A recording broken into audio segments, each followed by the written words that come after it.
The San Remo has been a hotel that I've had a love for many years.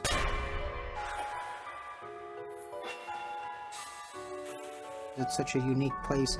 It has an intense history, and there's a lot of ghost activity here that's been told over the years.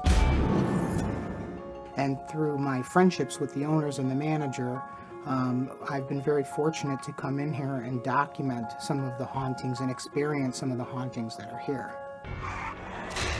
Room 42 is a very interesting room because there is not just one ghost story, there's two ghost stories. The one that is most common is primarily the young girl that is often seen in the hallways. Many guests have seen a girl in her teens with dark brown hair.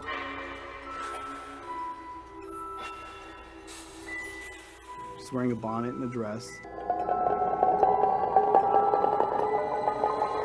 She is known to knock on the door sometimes. Guests will be staying in the room, and then there'll be a knock on their door, and they'll look, and then there's nobody there. The knocks aren't very high on the door, they're usually lower on the door, so people often are associating it as probably a little girl or a young girl.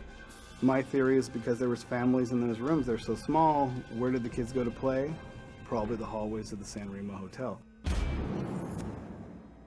And this has happened to numerous guests throughout the years. And, you know, one of the things that I do as a ghost researcher is I look for validations of stories. And one of the ways to validate a ghost story is to have eyewitnesses that have the same account and they are not related at all. So you have a period of time of guests not related telling you the same exact story. So you start to think there has to be something valid to this story.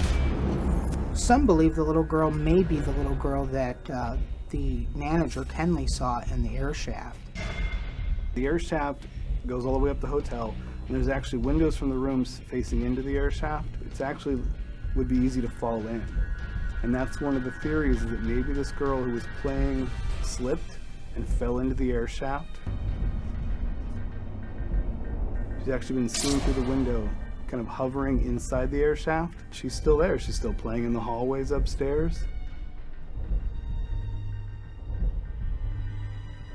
And people still see her, and they still hear the knocks on 42.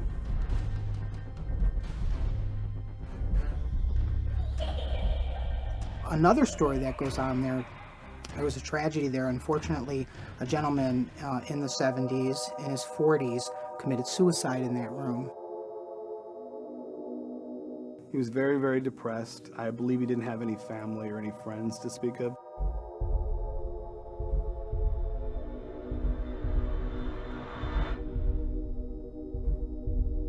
And one day he just couldn't take it, so he just ended up shooting himself in the head.